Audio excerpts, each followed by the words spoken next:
The heat of late summer in the Arizona Territory of 1872 was a physical presence, a weight that settled in the lungs and shimmered above the baked red earth. It bleached the sky to a pale, unforgiving blue and silenced everything but the drone of insects and the sigh of a wind that offered no relief. At Cedar Wash, the trading post was an island in a sea of silver-gray sagebrush, its pine walls warped by the sun, its porch roof a sliver of shade in a world of glare. Inside, the air was thick with the scent of cured leather, coffee, dust, and the faint, sweet smell of sawdust that old Herman Tate sprinkled on the floor each morning. Tlohi Nez, known to the white men simply as Nez, stood at the counter. He was a tall man, built of long, lean muscle that moved with an economy born of a life lived in hard country. At 32, his face was a map of that life, carved by sun and wind, his dark eyes holding a stillness that could be mistaken for indifference. It was not. It was a careful, deliberate quiet, the habit of a man who had seen enough of the world's noise to prefer his own silence. He had been a scout for the army, a life he had walked away from without a backward glance, trading the blue coat for the solitude of the mesas and the company of the wind. He laid a stack of prime beaver and fox pelts on the rough-hewn counter. They were soft, heavy, the result of a long season in the high country. Herman Tate, his face a nest of wrinkles and his eyes a faded blue, ran a gnarled hand over the fur. "Good season, Nez," Herman said, his voice a dry rustle. "Damn fine." Nez gave a slight nod. He didn't waste words. He pointed to the shelves behind the counter. Salt, flour, a box of .44, 40 cartridges, coffee. He conducted his business as he lived his life with minimal fuss. Herman measured out the goods, the silence between them comfortable, established over years of such transactions. It was a language of mutual respect, an understanding that needed no embellishment. Nez was a fair man, and Herman was an honest one, a rarity in a territory where greed spread faster than fire in dry grass. The transaction was nearly complete. Herman was wrapping a slab of salt pork in brown paper when the stillness outside shattered. It started as a frantic drumming of feet on the hard-packed dirt, too light for a horse, too desperate for a casual arrival. The door to the trading post flew open with a crash, slamming against the inside wall and startling a cloud of dust motes into a frantic dance in the shafts of light. She stood framed in the doorway, a silhouette against the blinding sun, gasping for breath. A young woman, maybe 22, her dress of fine blue cotton torn at the hem and stained with the red dust of the trail. Her blonde hair, once neatly pinned, had come undone, falling in wild strands around a face pale with terror and exertion. But it was her feet that caught Nez's attention. She wore no shoes, only thin stockings that were shredded and dark with blood. Every breath was a painful, ragged sob. Her eyes, wide and the color of a summer sky just before a storm, darted around the dim interior, landing first on Herman, then on the towering, silent figure of Nez. For a heartbeat, she froze, a cornered animal weighing its last chance. Then, with a cry that was little more than a whisper of air, she stumbled forward. She didn't go to Herman, the familiar white man behind the counter. She came straight to Nez. Her small, trembling hand reached out and seized the soft, worn fringe of his leather hunting shirt. The deerskin was thick, stained by weather and wood smoke, a testament to 100 campfires and 1,000 miles. It was his shield against the elements, a second skin. To her, in that moment, it was something more. Her voice was a raw, desperate plea, the words tumbling out in a rush. "Mister, please hide me in your war shirt." The phrase was strange, poetic, a child's plea from an adult's mouth. Nez didn't move, his body rigid with surprise. He could feel the frantic tremor of her hand through the leather. He saw the raw terror in her eyes, a terror so profound it eclipsed everything else. He could smell the acrid tang of her fear. sharp and distinct from the familiar sense of the post. Before he could process the request, the sound of hoofbeats thundered into the yard. 3 riders pulled up in a cloud of that same red dust, their horses lathered and blowing hard.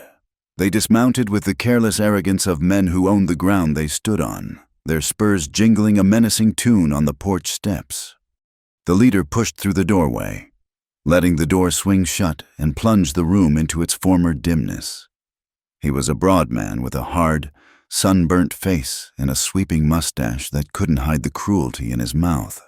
His hand rested casually on the Colt Peacemaker holstered at his hip. The 2 men behind him were leaner, meaner versions of the same mold, their eyes cold and flat as they scanned the room. "Tate," the leader said, his voice a low growl that held no room for pleasantries. He ignored Nez entirely, dismissing him as part of the scenery. "We're looking for a girl. Name of Evelyn Hart. Came through here." Herman Tate slowly wiped his hands on his apron, his old eyes moving from the men to the woman half hidden behind Nez. He opened his mouth, but no sound came out. He was a man of commerce, not conflict. Nez felt the woman Evelyn press herself tighter against his side, her body racked with silent shivers.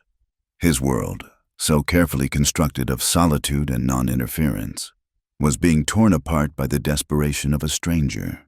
Part of him, the part that had survived the army and the harshness of the wilderness, screamed at him to stay out of it.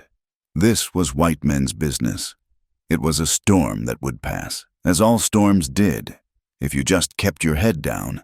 To interfere was to invite the lightning. The leader's gaze finally fell on Nez, and a slow, contemptuous smirk spread across his face. "Well now, what have we got here? You see a runaway girl in June."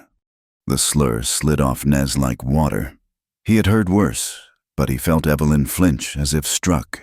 His own stillness was a dam holding back a lifetime of anger, a deep, cold reservoir of it. He had walked away from the white man's wars, vowing to never again be a pawn in their games of power and land. He wanted nothing more than to be left alone, to live by the old ways as much as this new world would allow. But the trembling hand clutching his shirt, the memory of his own people being hunted, the simple, undeniable wrongness of 3 armed men chasing a bleeding, terrified woman, it all converged in that silent moment. The world was demanding he choose a side. "Mr. Evelyn's whisper was so faint he barely heard it. "Please." The leader, Cole, took a step forward, his eyes narrowing as he finally registered the shape behind Nez. "What you got there, boy? Something you don't want us to see?" The lone Navajo warrior reached his blade. It was not a threat. Not yet. It was an instinct. His right hand moved, not to the pistol he rarely carried, but to the hilt of the heavy hunting knife sheathed at his belt. The worn leather of the handle was a familiar comfort, an extension of his own hand. The cool steel was the line between life and death, the final arbiter in a world with little law and less justice. His fingers brushed against it, a silent acknowledgement of the precipice on which they all stood. He felt the conflict rage within him. To draw the knife was to declare war. To do nothing was to betray a plea for help that had been directed, for reasons he could not fathom, to him and him alone. His life of quiet was over the moment she had spoken those words. He made his choice. His hand left the knife, slowly, deliberately. He shifted his body, placing himself more fully in front of her. Then, he took the edges of his thick deerskin shirt and opened it, creating a curtain of leather and fringe. He wrapped it around her, pulling her into the space between his body and the heavy hide.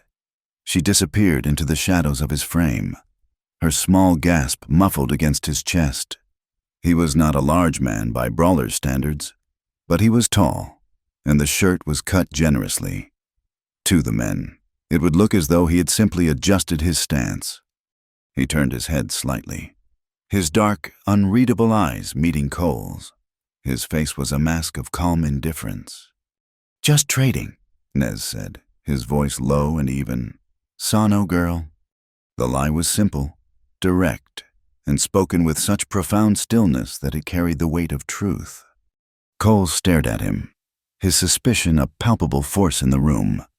He took another step, his gaze fixed on Nez, trying to peel back the layers of calm to find the deceit he was sure was there. He glanced at the floor, at the bloody footprints leading directly to where Nez stood. "She left tracks," Cole snarled, pointing with his chin. "Right to you." Nez didn't look down. He kept his eyes locked on Cole's. "Dusty trail," he said, the word spaced out. "Measured, wind blows, carries things." It was a non-answer, a statement of fact that explained nothing and everything.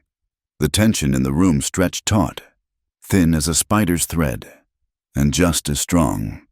One of the other men shifted his weight, the creak of his leather gun belt loud in the silence. Herman Tate stood frozen behind the counter, looking as if he'd rather be anywhere else on God's earth. For a long moment, Cole weighed his options. He could push it. He could force the issue, grab the Navajo and see for himself what or who he was hiding. But something in Nez's eyes stopped him. It wasn't fear. It wasn't defiance. It was a deep, unsettling certainty. The look of a man who had already calculated the cost of the coming violence and accepted it. It was the look of a man who knew exactly how to use the knife his hand had just left. Cole saw not a savage to be pushed around, but a predator who had chosen, for the moment, not to strike. And behind it all, there was the silent, powerful presence of Silas Rook, the man who paid them. Rook wanted the girl. Not a bloody brawl with some stray native over a hunch.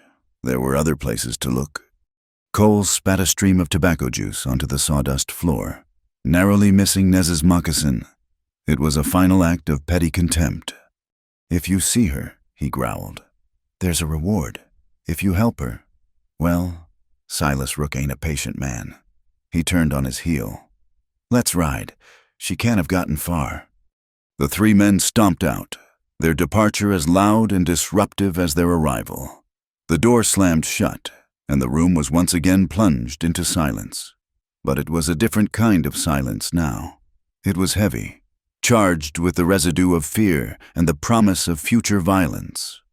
For a long moment, Nez did not move.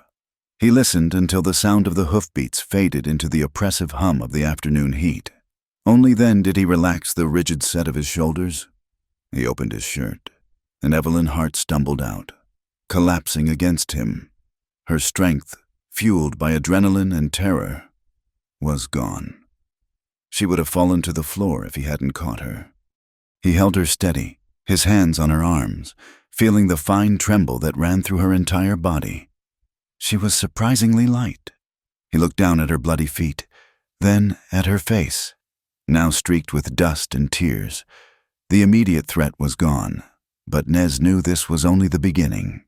He had lied to men who worked for Silas Rook, a man whose power was like the railroad he was building, a relentless iron force that crushed whatever stood in its way. Herman Tate finally let out a long, shaky breath. "Lord have mercy. Nez, you know who that was? That was Cole Hemlock. He's Rook's top man. You've just painted a target on your back the size of a barn door." Nez didn't answer. He looked at the young woman leaning on him for support, her face buried in the rough leather of his shirt. He had spent years building a life of quiet isolation, a life where he was responsible for no one but himself. In the space of 5 minutes, that life had been dismantled. By a whisper, by a plea to hide in a war shirt that was nothing more than a hunter's coat. He had chosen. The red dust of cedar wash had settled, but a new storm was gathering, and he was standing directly in its path. Compassion had a price, paid in the currency of a future he could no longer predict. There was no time for deliberation. Cole Hemlock's dust hadn't settled before Nez had Evelyn by the arm, his grip firm but not rough. Pulling her toward the back of the trading post, Herman Tate stood wringing his hands, his face a mask of worry. "The storeroom. Nez," he rasped, gesturing with his head. "The back door. Leads out to the wash." "They'll see our tracks," Nez said, his voice a low rumble. He didn't stop moving. He pulled a heavy sack of flour from his pile of supplies with his free hand, hoisting it to his shoulder. Evelyn stumbled beside him, her mind still reeling, her body a symphony of pain and exhaustion. Where are we going?" "Where they won't look," was all he said. He led her not out the back door, but to a dark corner of the storeroom, behind a stack of rotting barrels that smelled of brine and mildew. A section of the rough planked wall looked no different from the rest, but Nez set down the flour sack and pressed a specific knot in the wood. With a low groan, a narrow section swung inward, revealing not the blinding sun of the yard, but the cool, dark slit of a rock passage. It was barely wide enough for a man to pass through sideways. "Herman," Nez said over his shoulder, his voice leaving no room for argument. "Take my horse. Lead him a few miles east. Let him go near the spring. Then cover your trail coming back." The old man just nodded, his eyes wide. He understood. It was a favor that could cost him his business or his life. But he owed Nez more than that. He had seen the look in the girl's eyes. Nez pushed the flour sack through the opening and then gestured for Evelyn. "Go!" She hesitated for only a second before scrambling into the darkness. The air was instantly cooler, smelling of damp earth and stone. Nez followed, pulling the hidden door shut behind them. They were plunged into near total blackness, the only light a faint crack above them where the passage opened to the sky. "Stay close," he commanded, his voice unnervingly calm in the confined space. "Put your hand on my belt." She did as she was told, her fingers finding the worn leather. They moved in silence for what felt like an eternity, the only sounds their breathing and the scuff of their feet on the sandy floor. The passage twisted and turned, a natural fissure in the mesa that the old ones had used for generations. It was a secret of the land, invisible to men who only knew how to conquer it, not listen to it. After a quarter of a mile, the passage opened abruptly into the blinding light of a dry wash, its high red walls providing perfect cover. There was no sign of the trading post, no sound but the buzz of a lone fly. They were hidden in plain sight. Nez found a shaded overhang and finally let her go. She sank to the ground, her composure finally breaking in a series of shuddering, tearless sobs. He gave her a moment, his gaze sweeping the canyon rims, his ears attuned to the slightest unnatural sound. He opened his water skin, knelt, and offered it to her. "Sip," he said. "Don't gulp." She drank, the water tasting of leather and life. He watched her, his face impassive, but his mind was working, calculating distances, time, and the tenacity of a man like Silas Rook. When she could speak, the story came out in broken pieces, a narrative fractured by fear. Her father, a rancher with more pride than sense, had fallen into debt with Rook, using his land as collateral. When the note came due, Rook hadn't wanted the land. He wanted a different kind of merger. He wanted Evelyn, an arrangement. He'd called it a way to legitimize his holdings in the territory, to tie his name to an older, more established one, even if it was failing. He had papers drawn up. She whispered, her voice hoarse. "My father." He agreed. He said it was the only way. Sheriff Beaumont from Prescott came to the ranch himself. He witnessed it. He called it a contract, legal and binding. Her hand went unconsciously to her wrist, where a faint red mark, the ghost of a rope burn, was visible beneath the grime. It was a brand, a mark of ownership. That had been 3 days ago. She was to be married in a week. She had fled in the night with nothing but the dress she wore. Nez listened without interruption. He had heard stories like this before. The law in these territories was a tool, and men like Rook and Beaumont were masters at wielding it. They used paper and ink the way other men used a gun, and the result was the same. "They will say you are a thief," Nez said. It wasn't a question. She looked up, her eyes flashing with a spark of defiance. "I stole a horse to escape. I suppose I am, but he was trying to steal my life." He gave a slow nod. The distinction was clear to him. He looked at her feet. The shredded stockings were caked with dried blood and dirt. Without a word, he took his knife, the same one his hand had gone to in the trading post, and cleanly sliced away the ruined fabric. The soles of her feet were a raw, brutalized mess of blisters and cuts. She winced but didn't cry out as he examined them. He opened the flour sack and took out a small leather pouch. From it, he produced a handful of dried leaves and a small tin of tallow. He worked the leaves into the tallow with his thumb, creating a green, pungent salve. "This will sting," he warned. He applied the poultice with a touch that was surprisingly gentle, his calloused fingers carefully cleaning the wounds. Evelyn clenched her jaw. The sharp, clean pain, a strange relief from the dull, throbbing ache. He then tore strips from the cleanest part of her petticoat and bound her feet with a practiced, efficient skill. "We walk," he said when he was finished, standing and pulling her to her feet. "It's a half-day's journey to the next water. We must be there before dark." The shame of her situation washed over her. She was a burden, a liability he had taken on for no reason she could understand. "I'm sorry," she mumbled, looking at the ground. "You shouldn't have. You'll be in danger because of me."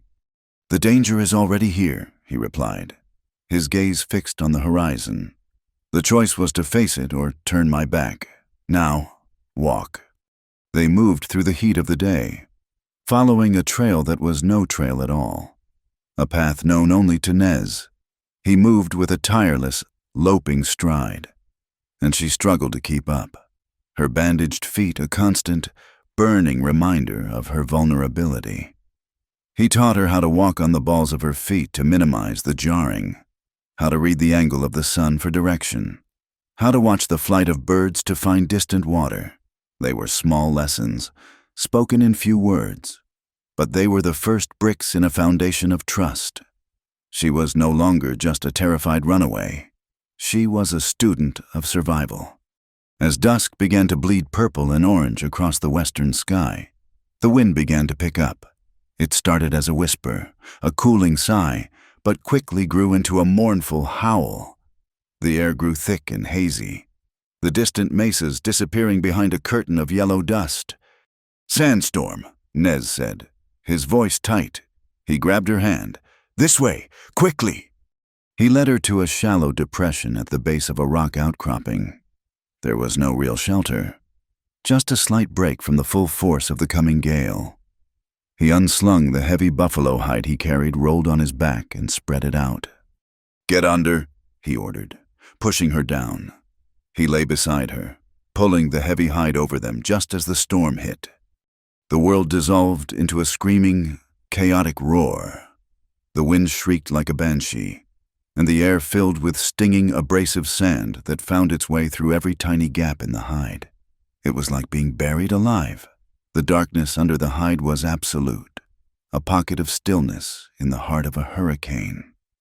Evelyn squeezed her eyes shut, pressing her face against the rough wool of Nez's shirt, trying to block out the terrifying sound. He remained utterly still beside her, a solid, warm presence in the maelstrom. She could feel the slow, steady rhythm of his breathing, a stark contrast to her own frantic, shallow gasps.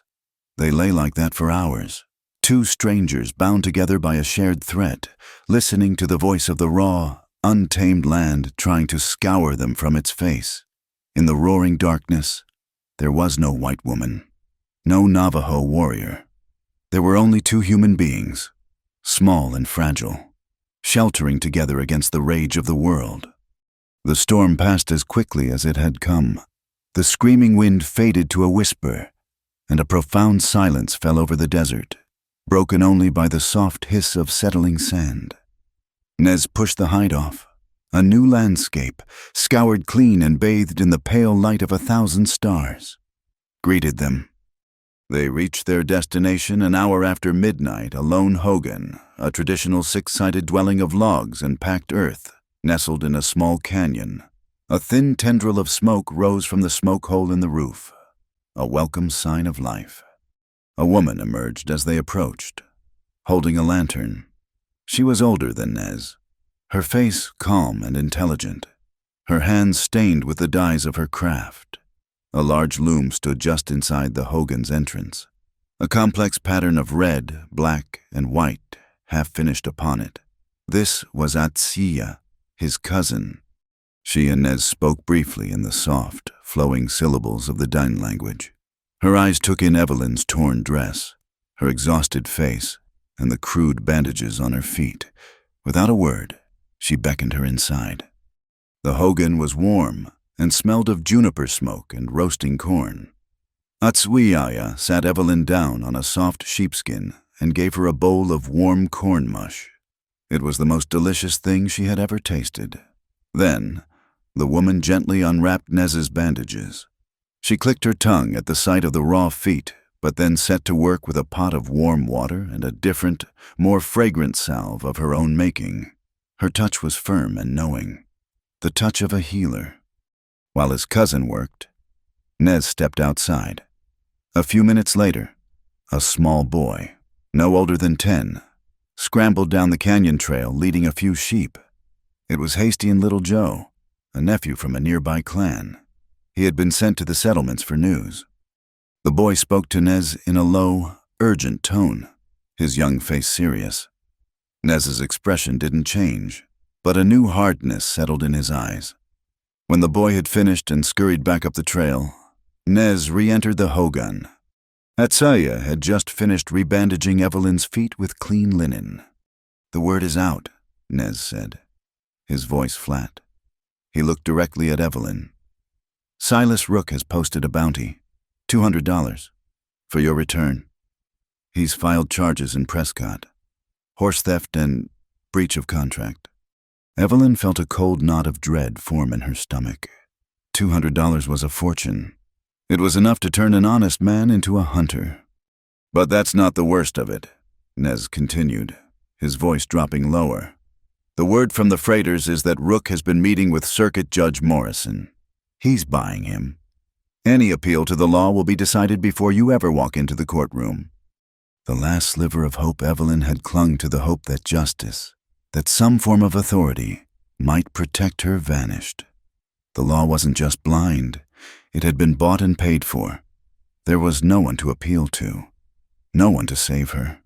She looked from Nez's stoic face to the intricate, half-finished pattern on Atsuya's loom. The threads were a tangle of colors, crossing and connecting, some pulled tight, some left loose. For the first time, she saw not chaos, but a design. Her life felt like that now, a single thread caught in a pattern she couldn't control. But the weaver, she thought, the weaver chooses where the threads go. The shame that had clung to her like the desert dust began to transform, hardening into something else.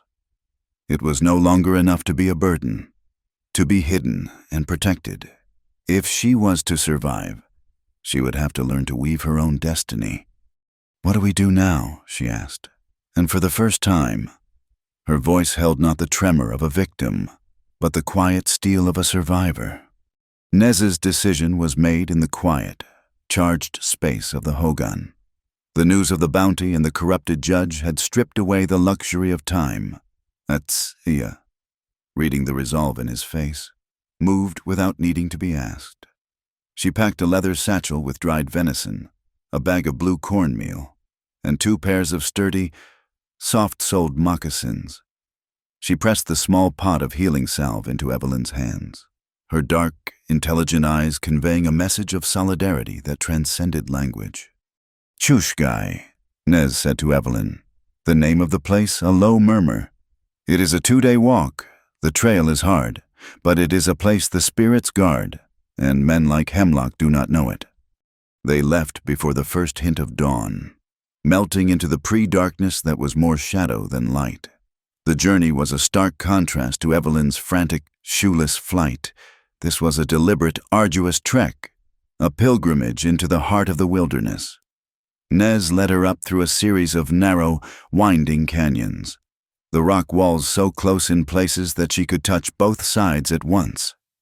He showed her how to use the smallest crevices as handholds, how to balance her weight, how to breathe in a steady rhythm that conserved her strength.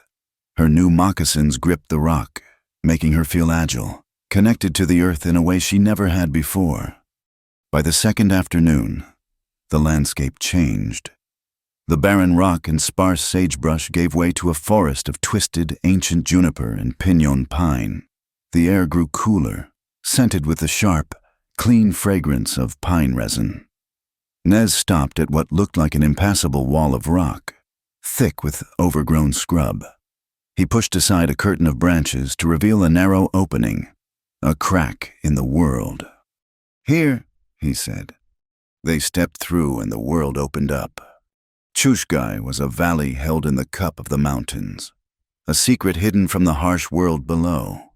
A clear, cold stream chuckled over smooth stones, its banks lined with cottonwoods whose leaves trembled silver in the breeze.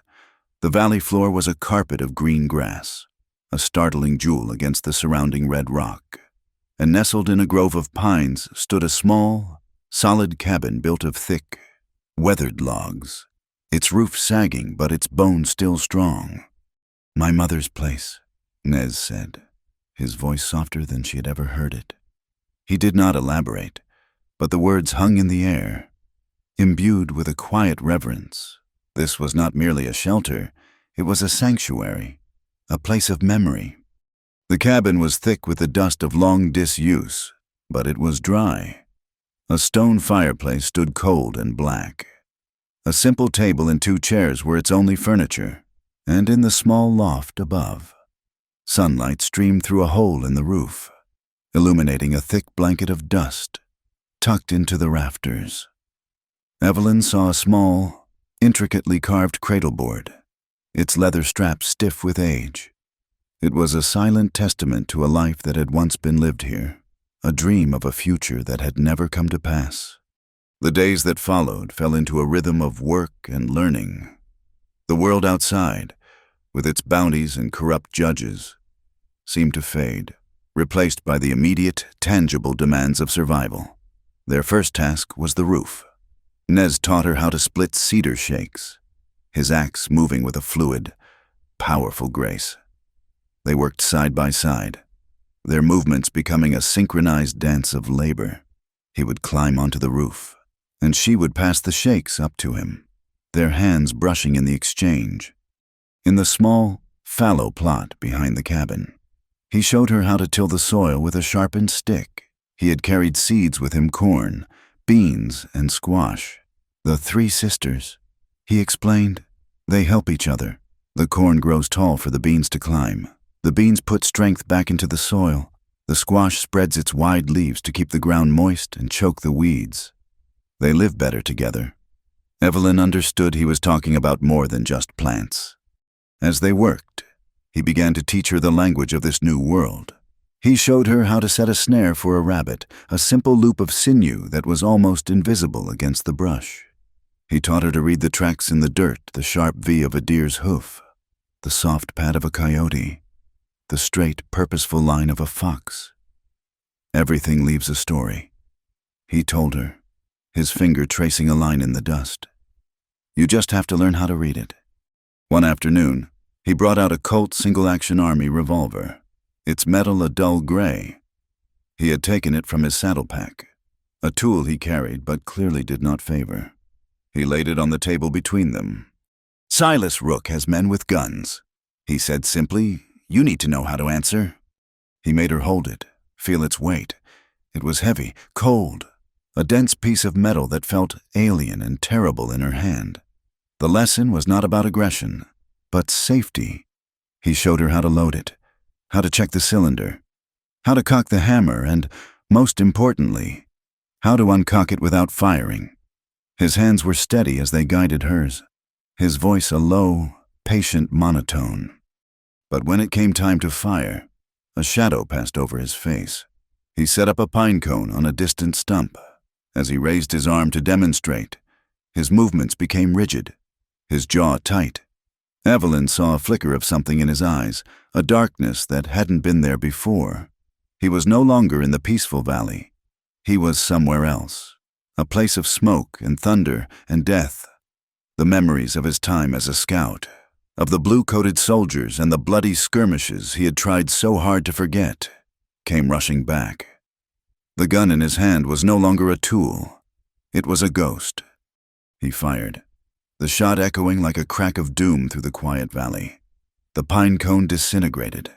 He lowered the gun slowly, his breath coming out in a long, controlled sigh. "Now you," he said, his voice strained.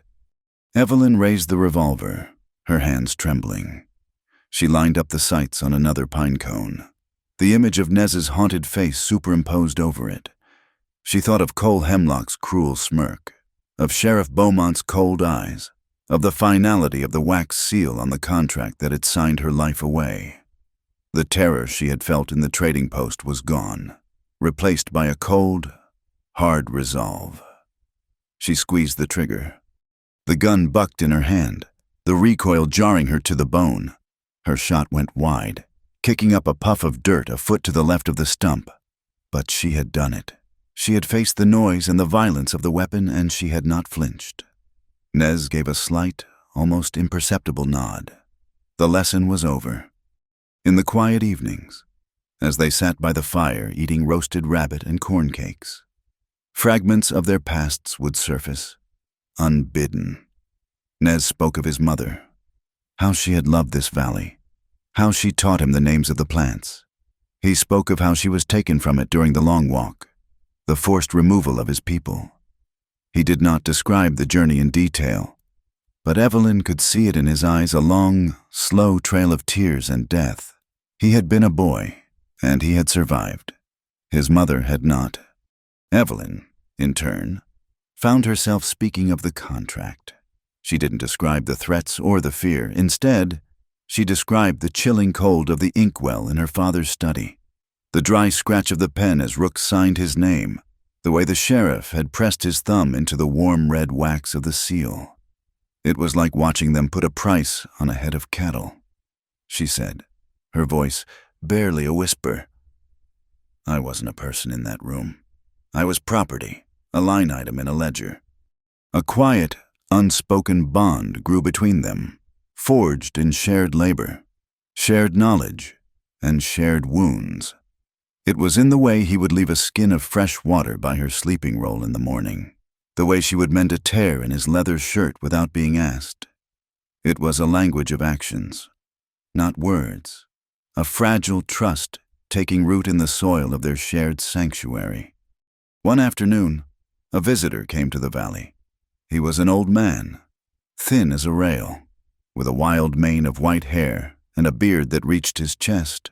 He rode a mule that was as old and cantankerous as he was, and he carried a Bible in his saddlebags.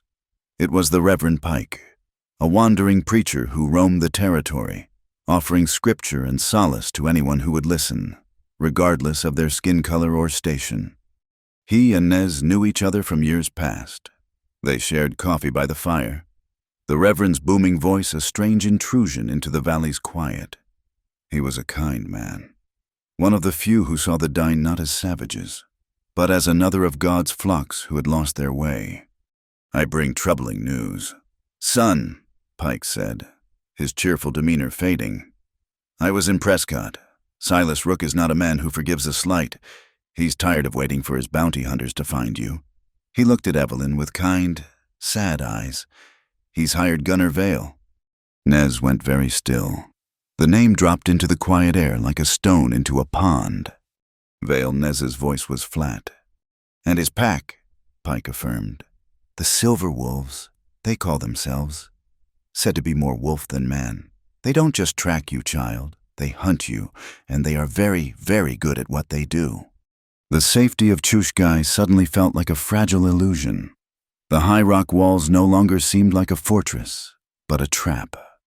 The Reverend had more news. He reached into his coat and pulled out a crumpled piece of paper.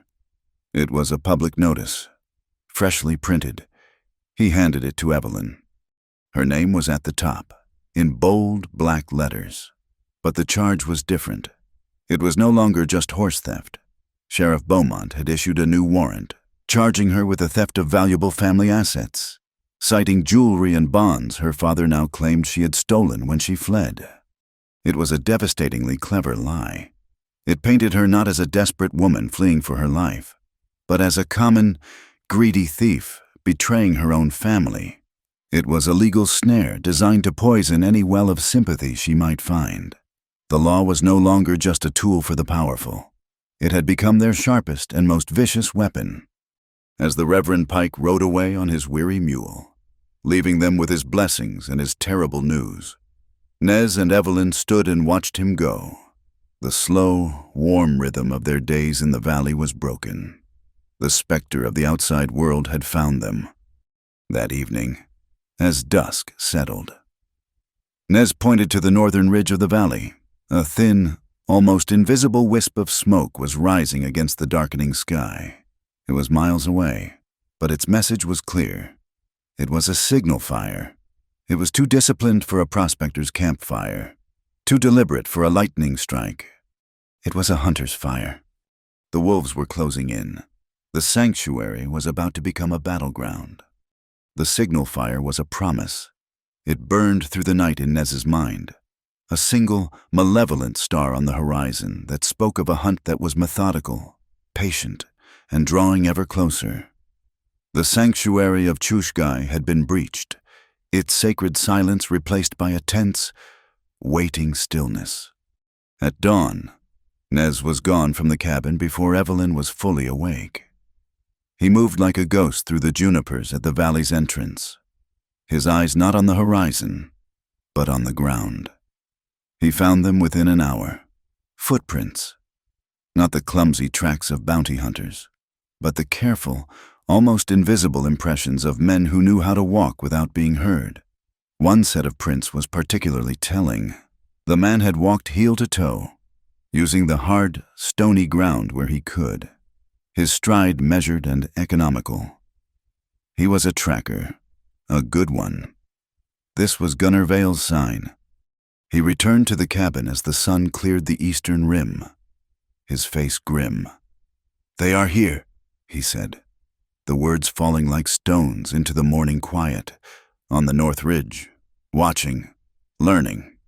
Evelyn's hand went to the small revolver tucked into the waistband of her skirt. The cold metal was a strange comfort. "What do we do?" "I will lead them away," Nez said. "Already gathering a small pack. I'll make a trail heading west, toward Blue Mesa. A trail a man like Vale will find tempting. It will be difficult, enough to make him believe we are desperate. While he follows me, you will stay here. You will be the last thing they expect." He looked at her, his dark eyes intense. "Bar the door. Keep the fire cold so no smoke shows. If they come, if Vale is smarter than I think and splits his men, you do not fight. You hide. Do you remember the place under the floorboards?" She nodded, her throat too tight to speak. During their repairs, they had reinforced a small, cramped space in the packed earth floor where his mother had once stored roots through the winter. It was little more than a coffin-sized hole, dark and smelling of damp soil. "It is your only task," he said, his voice low and urgent. "To survive. I will come back." He was gone moments later, a shadow slipping into the trees, leaving behind a silence that was heavier and more frightening than any noise. Evelyn barred the heavy plank door. She sat at the table in the dim light, the revolver in her lap, and began the agonizing task of waiting. Every rustle of leaves, every call of a bird, was a potential threat. The sun crawled across the sky, its slow journey marking the passage of an eternity. She thought of Nez, alone, drawing a pack of wolves away from her. The debt she owed him felt like a physical weight on her chest.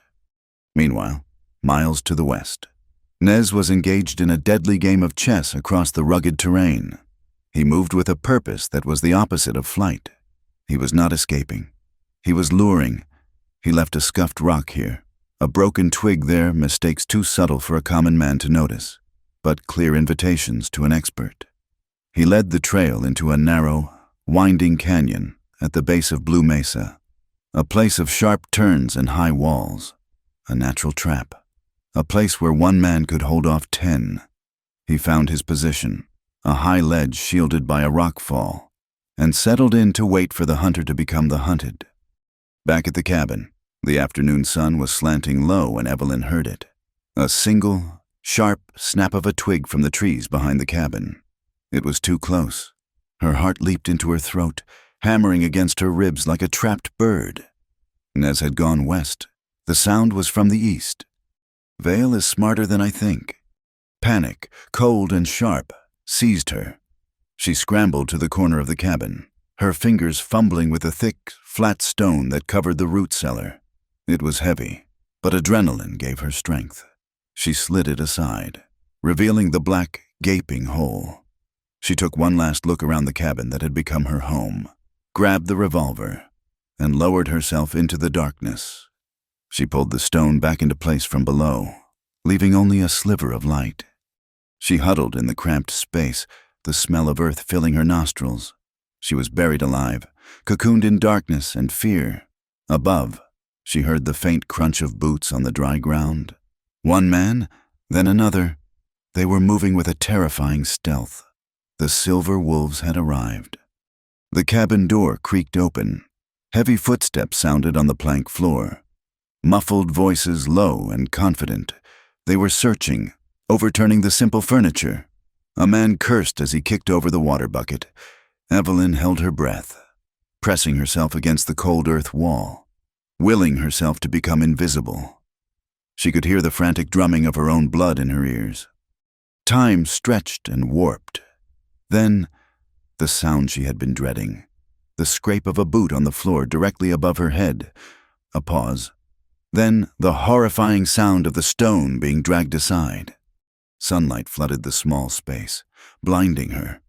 A silhouette filled the opening, a large man with a bearded face, peering down into the darkness. He grunted in surprise, a cruel smile spreading across his face as his eyes adjusted and found her.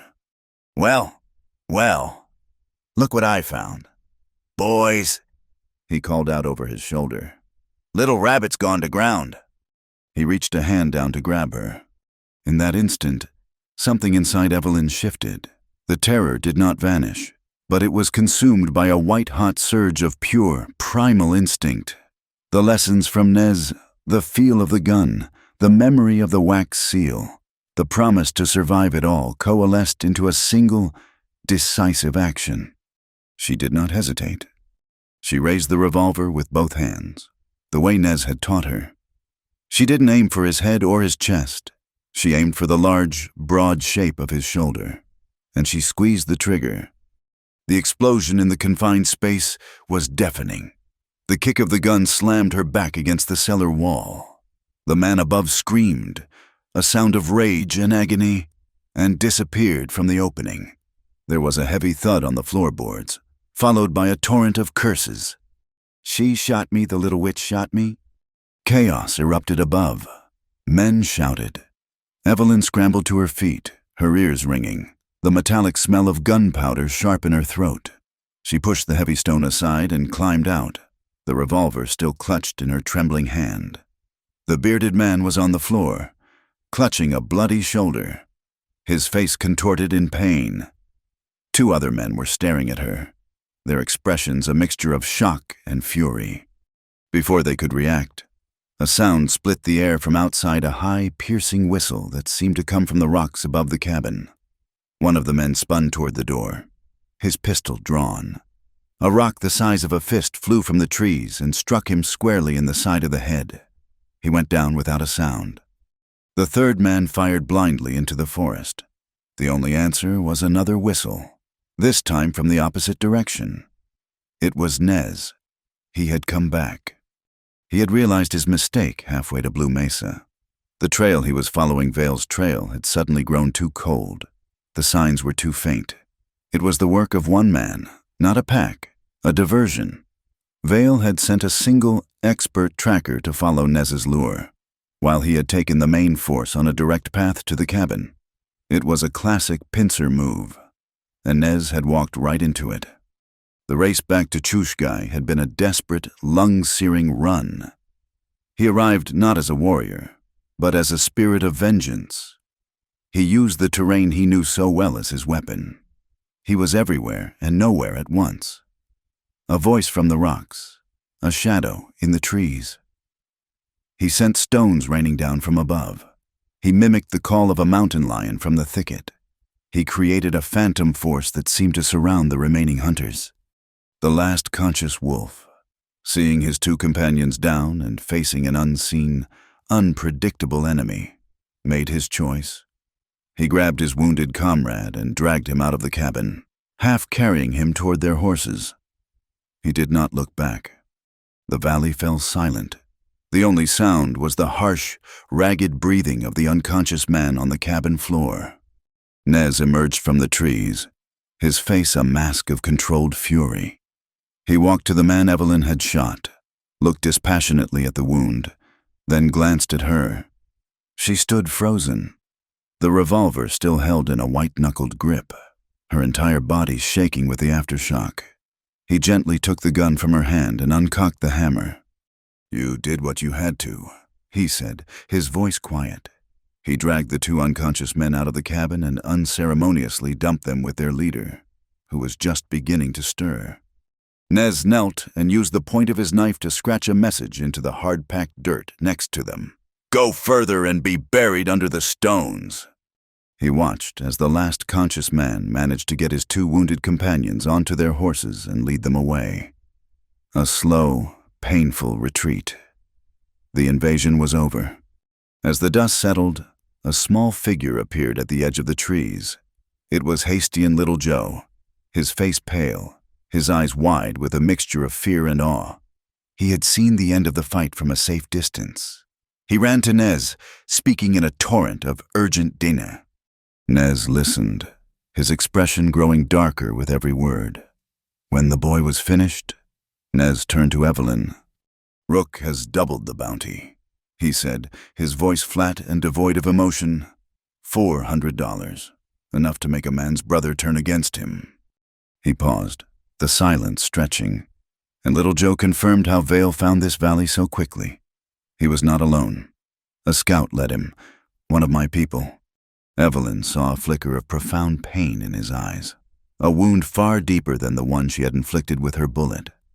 "He knows the man's name," Nez continued, his voice barely a whisper. "The scout is a man named TSO. He is my mother's sister's son, my cousin." The betrayal was a poison that seeped into the very air of the valley. It was not the faceless greed of Silas Rook or the predatory skill of Gunner Vale that had nearly destroyed them.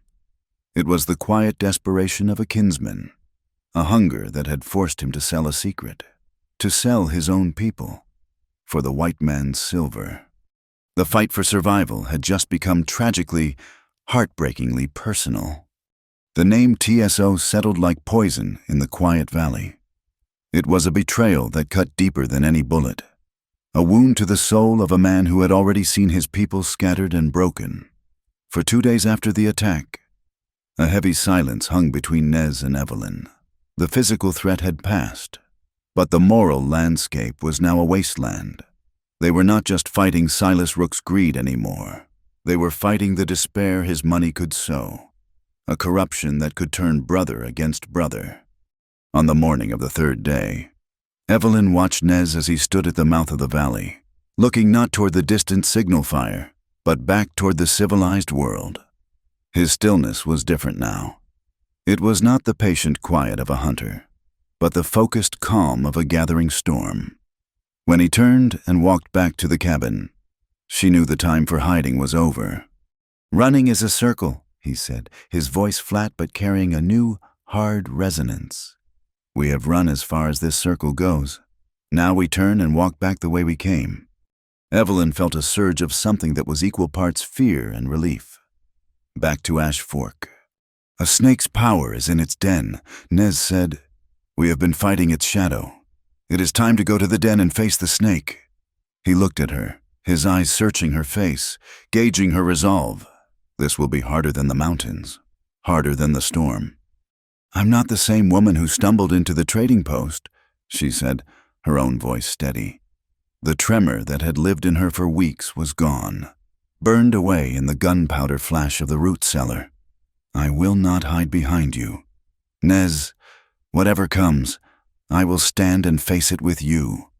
A flicker of respect, of something deeper, warmed his gaze. He gave a single, decisive nod. "Then we ride."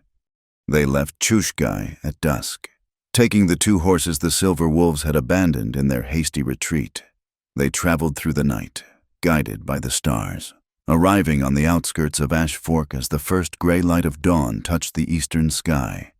The town was a raw, ugly gash on the landscape, a place of unpainted pine, coal smoke, and the relentless clang of hammers on steel from the railroad yard. It was a town built on Rook's ambition, and it reeked of his power. They did not go into the town proper. Nez led them to a small, dusty livery at the edge of town, run by a U.S. Marshal named Samuel Reyes. Reyes was a man in his late 50s, his face weary from a lifetime of trying to impose order on a lawless land. He was a good man, trapped in a bad system. When he saw Nez, his tired eyes widened in surprise, then narrowed with concern. "Nez, I heard you were causing trouble for Mr. Rook." "Rook's trouble found me."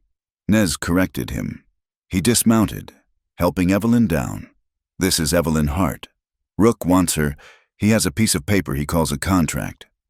Reyes looked at Evelyn, his expression softening with a hint of pity. "I've seen the new warrant, ma'am, signed by Sheriff Beaumont himself. It's a nasty piece of business." He sighed, running a hand through his thinning gray hair. "My hands are tied. Nez, Rook owns the judge. He owns the sheriff. As long as he uses the law as his shield, I can't touch him. The paper might be a lie, but it's a lie with a legal stamp on it." "I am not asking you to fight him," Nez said. "I am asking you to watch." Reyes frowned. "Watch what?" "5 years ago," Nez said, his voice low. "The Verde River flooded. A logjam broke. Your son was playing by the water." The marshal's face went pale. He remembered it with perfect clarity, the roar of the water, the sight of his 10-year-old boy being swept away, and the impossible image of a silent Navajo man diving into the churning brown torrent and pulling his son to safety. "I remember," Reyes said, his voice thick. "I owe you a debt I can never repay." "You can," Nez said. "Rook is holding a man, Herman Tate, from the Cedar Wash post. He was taken 2 nights ago. Gunner Vale's work. He's bait to draw me out." They had learned this from a sheep herder on the trail, another piece of news spreading like wildfire. Vale wasn't just a hunter. He was a kidnapper. Reyes's face hardened. "Kidnapping? That's different. That's not a piece of paper. That's a federal crime. If you can prove it." "We're going to Rook's ranch to get Herman," Nez stated, "and to get the contract Rook holds over her." He gestured to Evelyn. "I need a witness. Not a fighter. A man of the law to see what happens, to see if a crime is committed in plain sight." Reyes understood. It was a bold, desperate gambit. Nez was going to force Rook's hand, to make him step out from behind his shield of paper and ink.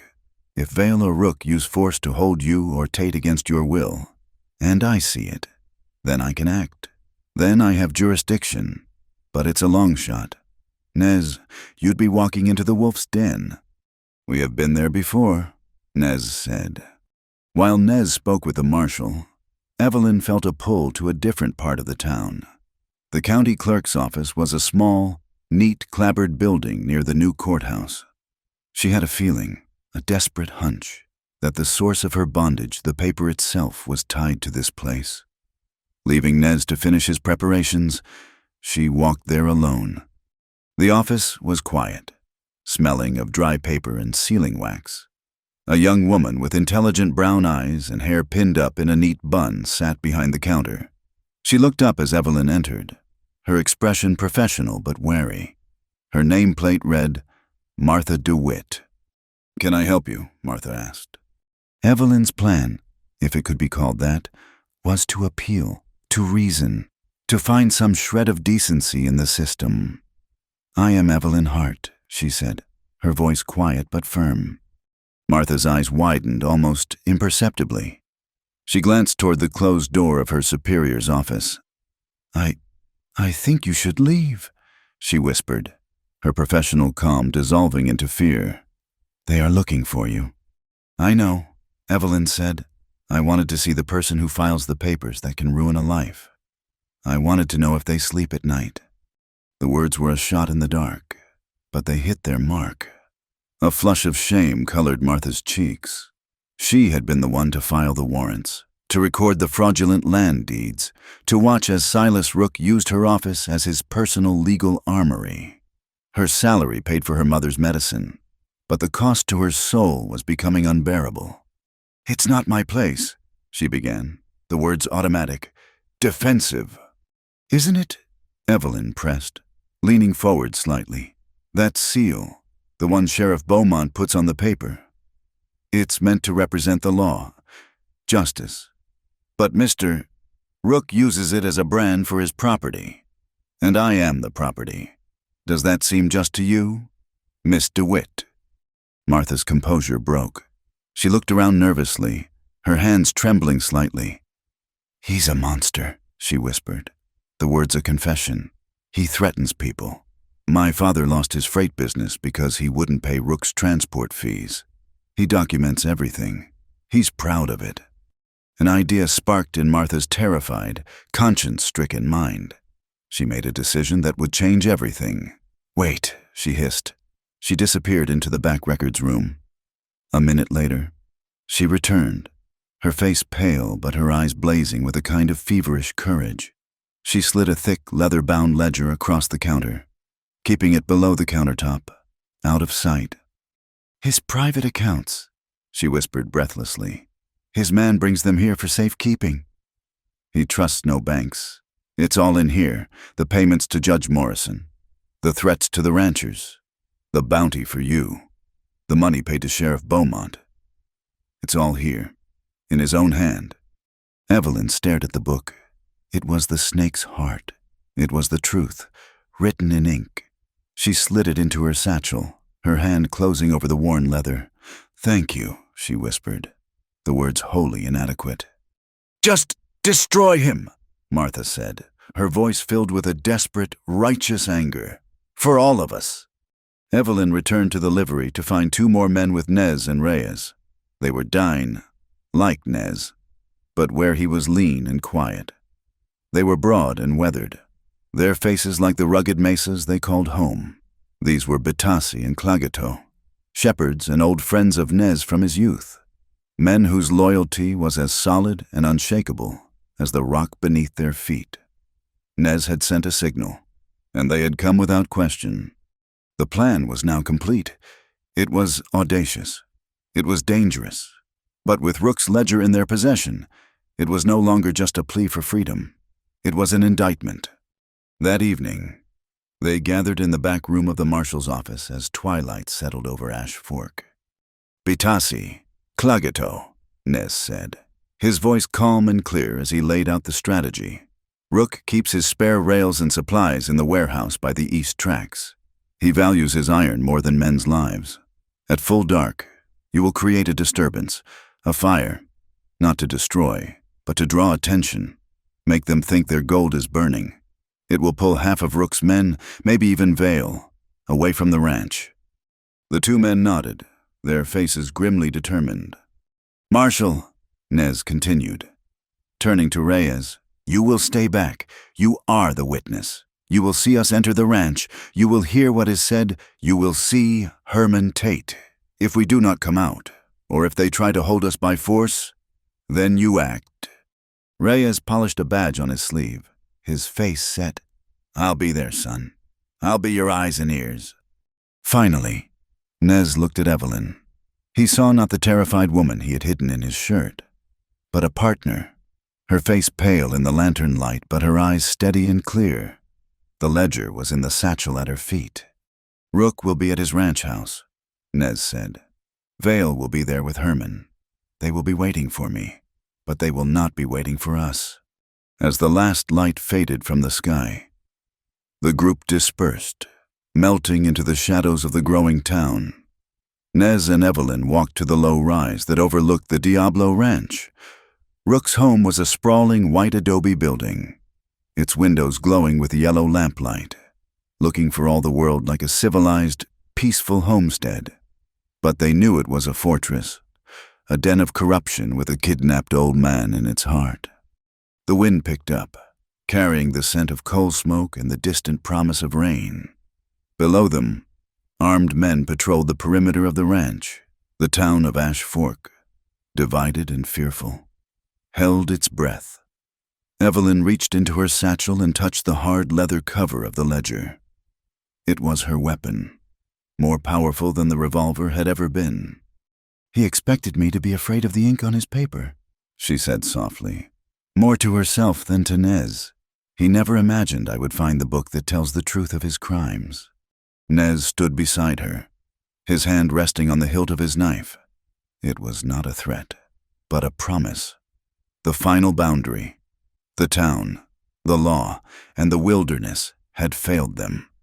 Tonight, they would make their own justice. They would walk out of the shadows and into the light of the fire, armed with the truth and the courage to speak it. The first sign was a flicker, a tiny orange blossom against the deep violet of the twilight sky to the east. Then, in a rush, the blossom bloomed into a roaring flower of flame. Bitasi and Klagato had lit the pyre, a mountain of hay, stacked near Rook's precious railroad warehouses, went up in a geyser of sparks and billowing black smoke. From their vantage point on the rise, Nez and Evelyn watched the Diablo Ranch erupt in controlled chaos. Shouts echoed across the compound. Men who had been patrolling with rifles suddenly became frantic laborers, grabbing buckets and running toward the distant glow. It was a perfect diversion, an attack on the one thing Silas Rook truly loved: his assets. "Now, Nez said." They moved down the slope, keeping to the shadows cast by the outbuildings. The number of guards around the main adobe house had been halved, their attention drawn to the fire. In the distance, concealed in a copse of cottonwoods, Marshal Reyes settled into his position. He was not a participant. He was the impartial eye of the law, waiting to see if the line would be crossed. Nez led them not to the front door, but to a small, unlit window at the side of the house, the pantry. The latch was simple, with a quiet click. They were inside, moving through the darkness, their moccasined feet silent on the cool tile floor. The house smelled of expensive cigars, leather, and the faint, cloying scent of whiskey. From a room down the hall, they could hear the low murmur of voices. Rook's study. They paused at the heavy oak door. Nez looked at Evelyn, a silent question in his eyes. She took a deep breath, her hand resting on the satchel that held Rook's ledger. She gave him a firm, resolute nod. Her fear was a cold knot in her stomach, but her purpose was a fire that burned hotter. Nez turned the handle and pushed the door open. The scene inside was a tableau of corrupt power. Silas Rook sat behind a massive desk carved from dark, polished mahogany. He was a man built of soft living and hard bargains, his expensive suit unable to hide the predatory glint in his eyes. Standing near the fireplace, his hand resting on the butt of his holstered pistol, was Gunnar Vale. His pale eyes, the color of a winter sky, were cold and watchful, and tied to a chair in the corner, his face bruised and his eyes wide with terror, was old Herman Tate. Rook looked up, his initial surprise quickly morphing into a smug, triumphant smile. Well, he said, his voice a rich, self-satisfied baritone, the savage and the runaway. "It seems my bait worked perfectly. You've saved me a great deal of trouble and expense. Vale, it appears you owe me $20 from our little wager." Gunnar Vale didn't smile. His gaze was fixed on Nez, a professional assessing a threat. "Let Herman go." "Rook," Nez said, his voice dangerously quiet. He and Evelyn stepped fully into the room, letting the door click shut behind them. Rook chuckled, a low, condescending sound. "All in good time. First, we have some business to conclude. He gestured toward Evelyn. The young lady has a contract to fulfill, a legal, binding agreement. Sheriff Beaumont will be here shortly to escort her back to her father's house, where she will prepare for her wedding.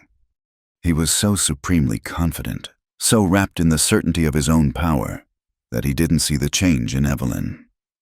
He still saw the terrified girl who had fled into the desert. He did not see the woman who stood before him now. Before Vale could move or Nez could speak, Evelyn stepped forward. She walked directly to the front of the massive desk, placing herself in the pool of light from the oil lamp, and met Rook's arrogant gaze without flinching. "There will be no wedding. Mr. Rook," she said, her voice clear and strong, resonating with a power that stunned the room into silence. "There is no contract." She reached into her satchel and pulled out the fraudulent wanted poster, its ink a testament to his lies. She threw it onto the desk. "This is not the law. This is a tool you use to hunt me like an animal." She held up her right arm, pushing back the sleeve of her dress to reveal the faint, pale scar that circled her wrist. "And this is the brand you used to mark me as your property." Rook's smile faltered, replaced by a flicker of annoyance. "Insolent girl. Your father made an agreement." "My father made a deal to save himself," Evelyn countered, her voice rising with righteous anger. "He does not own me. You do not own me. No man owns me." She reached back into the satchel and, with a heavy, definitive thud, placed the thick leather ledger on the polished surface of his desk. "And this is the truth." Rook stared at the ledger. The color drained from his face. He recognized it instantly. His smugness evaporated, replaced by a cold, reptilian fury. "Where did you get that?" he hissed. "From a place you thought you owned. Just like you thought you owned me," Evelyn declared. "It's all in there, isn't it? The money you paid Judge Morrison, the threats you made to my father, the bounty you put on my head, the payments to Sheriff Beaumont for his false warrants, your entire kingdom of lies and fear, written in your own hand." Gunnar Vale had seen enough. This was no longer a negotiation. He was a man of violence, and words were an inconvenience. His hand blurred as he drew his Colt, the hammer clicking back with a sound like a breaking bone. "That's enough talk," he snarled. He fired, but Nez was faster. In the same instant, Vale's gun cleared leather. The lone Navajo warrior reached his blade. It was not the heavy hunting knife, but a smaller, perfectly balanced throwing knife from a sheath in his boot. His arm moved in a short, vicious arc. The knife flew across the room, a whisper of steel that seemed to bend the lamplight around it. It did not strike Vale. It struck the wall, its point burying itself deep in the pine paneling, not an inch from Silas Rook's cheek. The blade quivered, a final, lethal full stop to the conversation. Rook froze, his eyes wide with terror, the sudden proximity of death sucking the air from his lungs. The sound of the knife was eclipsed by the roar of Vale's pistol, but in that split second, Evelyn had acted. As Vale fired, she lunged forward and slammed her hand against his gun arm, pushing it upward. The shot went wide, the bullet tearing through the green glass shade of the oil lamp on the desk. The lamp exploded, plunging half the room into shadow and showering the desk with glittering shards. The gunshot was a summons. The door to the study burst open. Marshal Reyes stood there, a shotgun held at his hip, 2 deputies flanking him. In the yard outside, illuminated by the distant, dying fire, a crowd was gathering. Ranch hands, their faces smudged with soot, and townsfolk drawn by the commotion, stared toward the main house, their shadows long and distorted in the flickering light. Rook Reyes's voice boomed, cutting through the ringing in their ears. "I heard a shot, and I have witnesses who saw your man Vale abduct Herman Tate. That's kidnapping, a federal offense." Out in the yard, a woman's clear voice rose above the murmur of the crowd. It was Martha DeWitt. She stood on the porch steps, holding a sheaf of papers, her face pale but determined. Marshal Reyes had deputized her on the spot. "I have here a certified copy of Silas Rook's private ledger," she called out. "It details a payment of $500 to Judge Morrison for favorable rulings." A gasp went through the crowd. "It details the illegal bounty of $400 for the capture of Miss Evelyn Hart." Another murmur, angrier this time. A burly, middle-aged ranch hand in the crowd, a man named Tom Calder, stepped forward. "She's right," he shouted, his voice rough with conviction. "Rook told us himself," he said, to bring the girl in. "Said she was his property. And there'd be money for whoever did it. It weren't no legal warrant." The foundation of Rook's power, the illusion of lawfulness, the fear that kept people silent, was crumbling. He was surrounded, exposed, his crimes laid bare in the flickering light of his own burning hay. Gunnar Vale, a pragmatist above all else, saw that the game was lost. He was a hunter, not a martyr. While all eyes were on Rook, he backed into the shadows, slipped out a side door, and vanished into the night.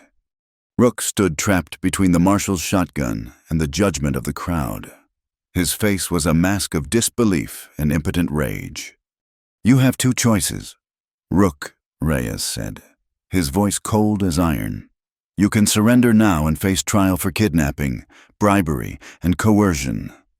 Or you can undo one of your crimes, right here, right now, in front of all these witnesses."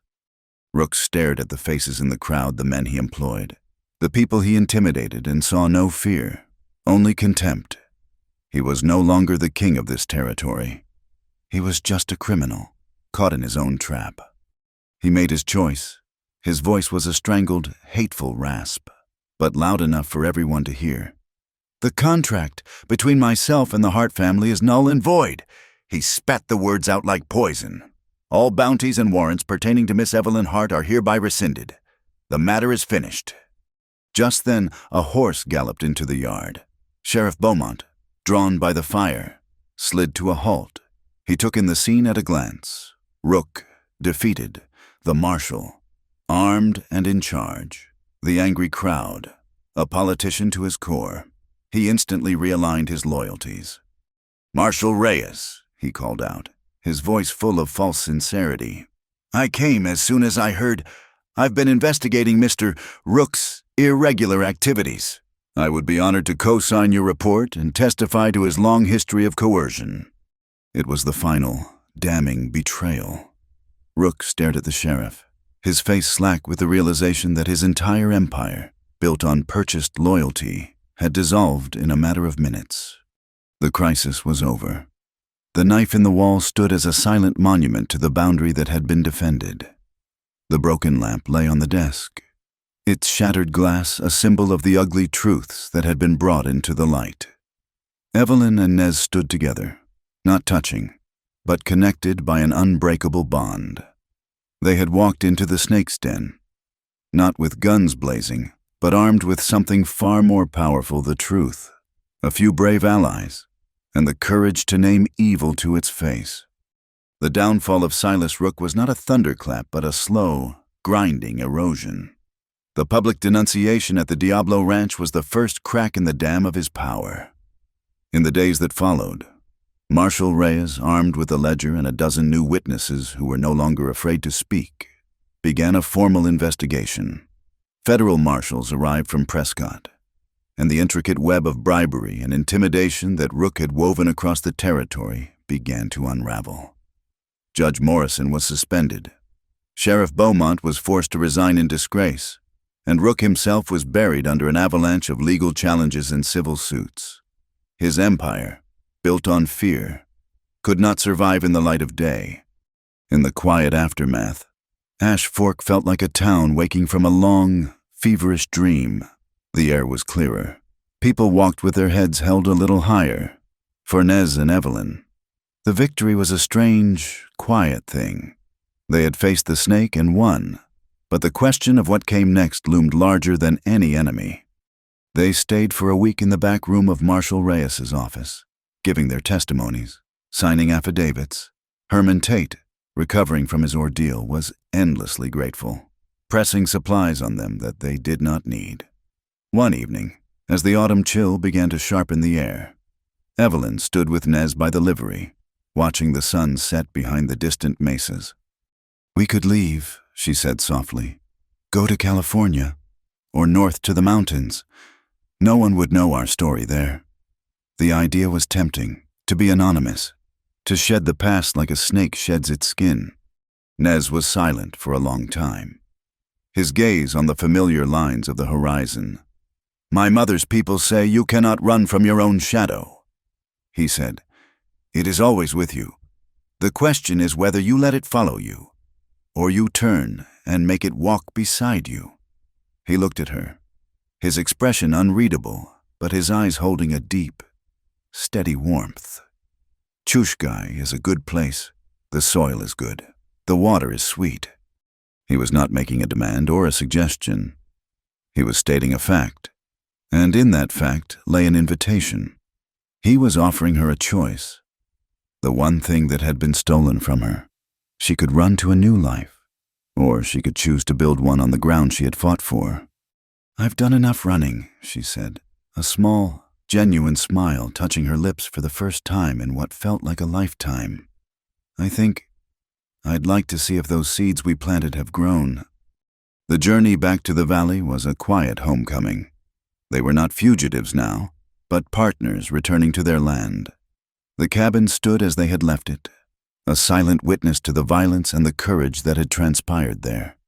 The scars of the fight were still visible, a splintered door frame, the dark stain on the floor where a man had bled, but the valley itself was serene, untouched.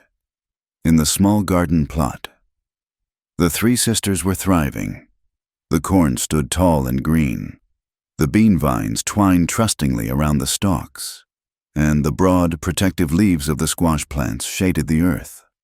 They set to work, not with the frantic energy of survival, but with the slow, deliberate rhythm of homemaking. They repaired the door, scrubbed the floors, and built a new, stronger roof that would hold against the winter snows. They worked as a team, their movements synchronized, their silences comfortable. He would fell a small pine for new roof beams, and she would learn to notch the logs to fit. She would cook their meals, and he would show her how to find the wild herbs that grew by the stream to give them flavor. Their bond, forged in the crucible of fear and flight, deepened and softened in the peaceful valley. It was in the way he would watch her as she sat by the fire, her fingers tracing the patterns in a book sent by Martha DeWitt, or the way she would leave a hot cup of coffee for him on the porch rail as he watched the dawn. The unspoken love that had grown between them was now a quiet, constant presence, as natural as the stream that flowed through the valley. But with this new intimacy came new, unspoken fears. One evening, as the scent of roasting venison filled the cabin, Evelyn found herself staring at the old, empty cradleboard in the rafters. The life it represented, a husband, a wife, a family, was what she had fought so desperately to define on her own terms. "Nez," she began, her voice hesitant.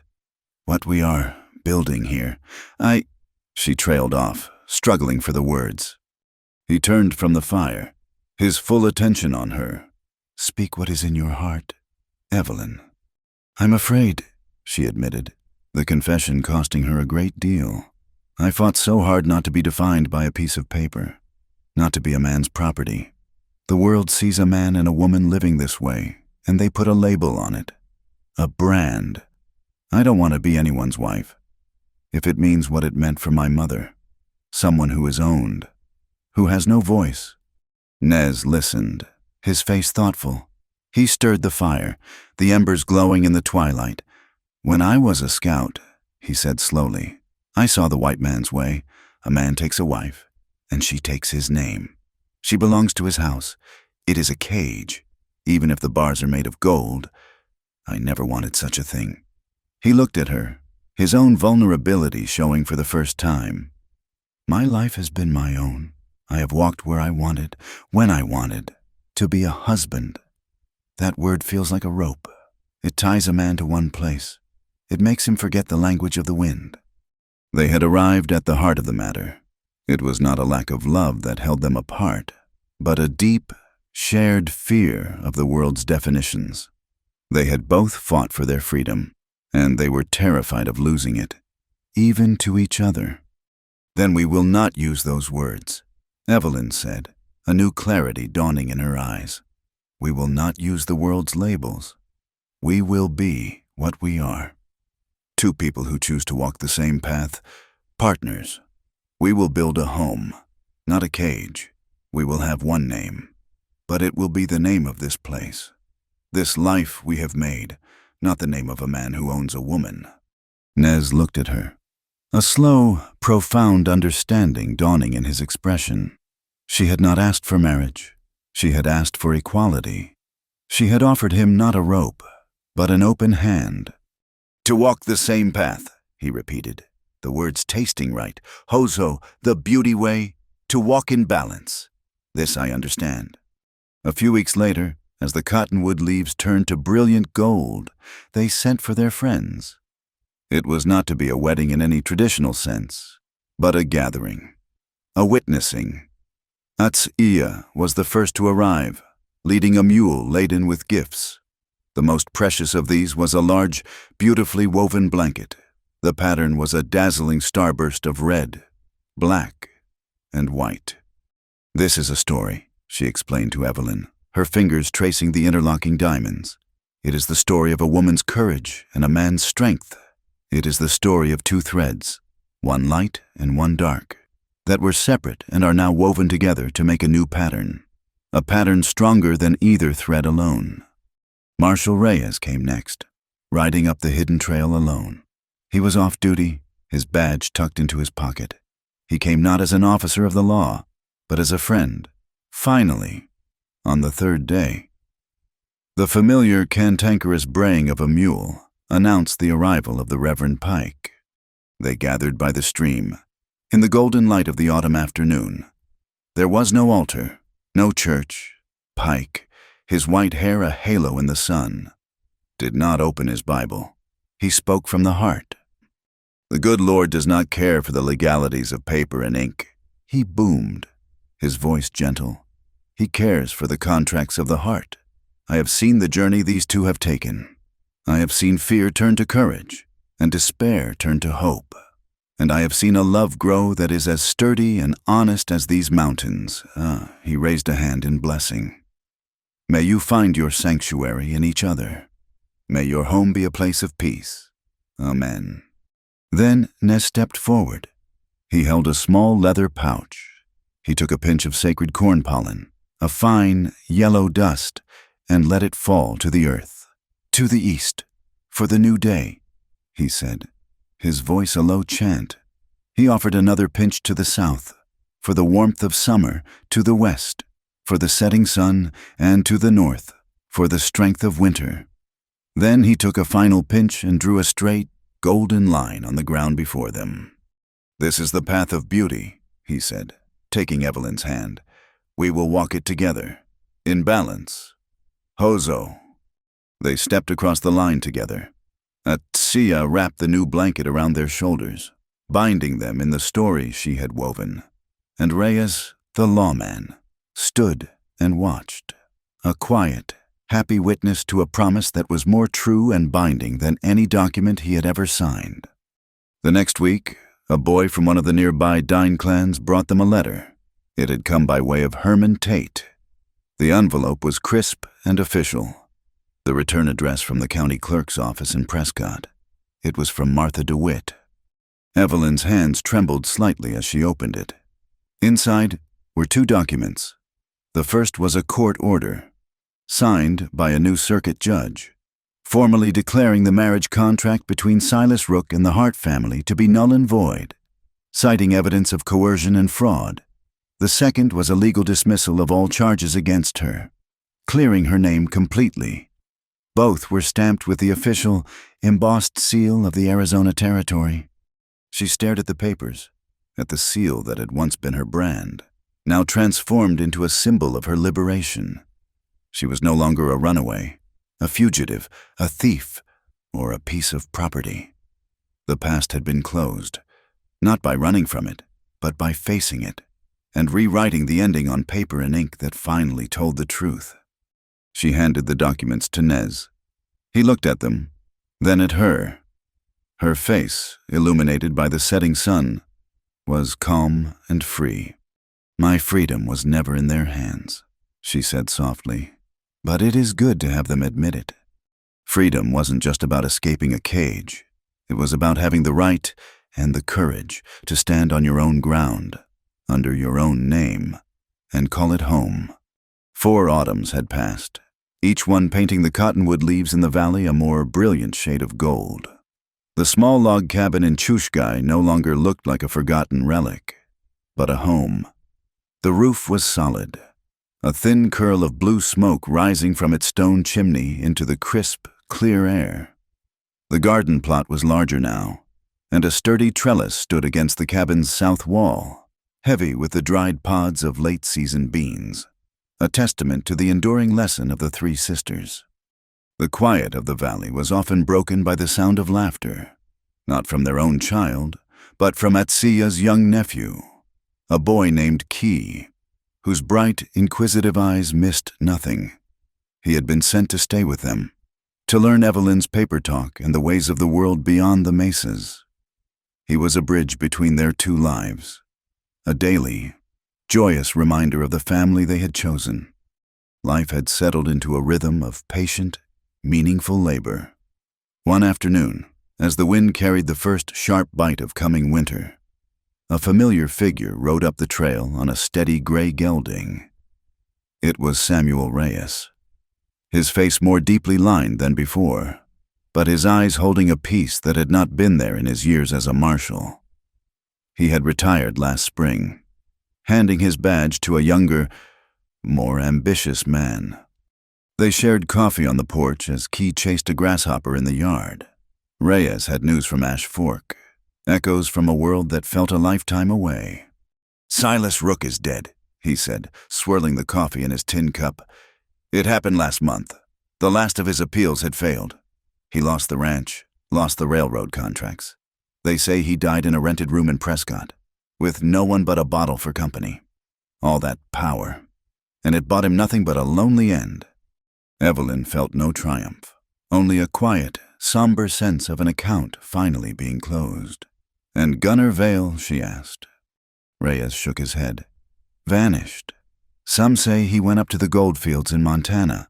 Others say he's riding with a gang down in Mexico. He's a ghost, a whisper.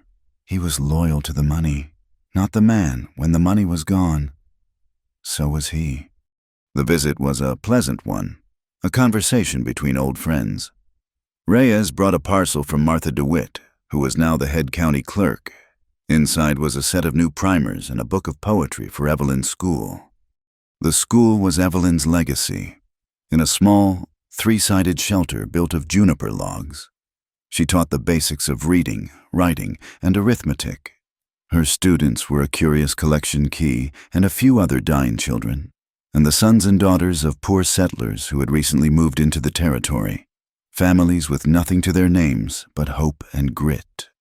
To Evelyn, every letter she taught a child to form was an act of justice. It was giving them a tool that the powerful had once used as a weapon against her. She was not just teaching them to read words, but to write their own stories. Nez had found his own way to serve. He had not been tamed by the valley. He had simply found a larger purpose for his skills. When the summer droughts were hard, he guided wagon trains of new settlers through the secret passes where water could still be found. He used his tracking skills not to hunt, but to find prospectors and travelers lost in the vast, unforgiving wilderness. He was a guardian of the land, a quiet, respected figure who moved between 2 worlds, belonging fully to neither, but honored by both. He was still a man of solitude, but he was no longer alone. After Reyes had ridden away, the valley settled back into its evening calm. Key was asleep inside, wrapped in a warm wool blanket. Nez was sharpening an axe by the last light, the rhythmic scrape of the whetstone a soothing, domestic sound. Evelyn stood on the porch, pulling her shawl tighter against the cold. Her gaze fell upon the object hanging from a wooden peg just inside the door, Nez's old deerskin shirt. It was softer now, worn with age, but still intact. It was a relic from another life, a reminder of the terror and desperation that had been the start of their journey. She reached out and touched the worn, familiar fringe, the feel of the soft leather a ghost on her fingertips. The memory was as clear as the crystalline sky above the frantic race into the trading post, the raw, whispered plea. Nez finished with the axe and came to stand beside her, following her gaze. "You are a long way from that day," he said, his voice a low murmur. She turned to him, a slow, reflective smile touching her lips. The wind blew a strand of her hair across her face, and he gently tucked it behind her ear. "That day," she said, her voice filled with a quiet wonder, "I asked you to hide me in your war shirt." She looked from the shirt to the sturdy cabin, to the thriving garden, to the vast, peaceful land around them. The old leather shirt was a symbol of a promise made in a moment of crisis. But the real war shirt, the real sanctuary, was the life they had built together, log by log, seed by seed. It was this home, this partnership, this quiet, steadfast love. They stood together in comfortable silence, looking out of the valley. In the far distance, miles away, the faint, glinting line of the railroad tracks caught the last rays of the setting sun. It was the symbol of the future, of the relentless change that was coming to this land. There would be other challenges, other forms of injustice, other men like Rook who sought to own the world. The fight was never truly over, but they had learned how to stand, how to build, and how to face the changing seasons from the same side of the line. Evelyn leaned her head against his shoulder, the rough wool of his coat a familiar comfort. "I was wrong about something, you know," she whispered. He looked down at her, a question in his eyes. "That day, I asked to hide in your shirt," she said, her voice clear and sure in the cold. "Still air. It turns out, that was how I stepped into the light." Salvation, she had learned, was not about finding a place to hide. It was about having the courage to ask for help, and then, in turn, becoming a shelter for others.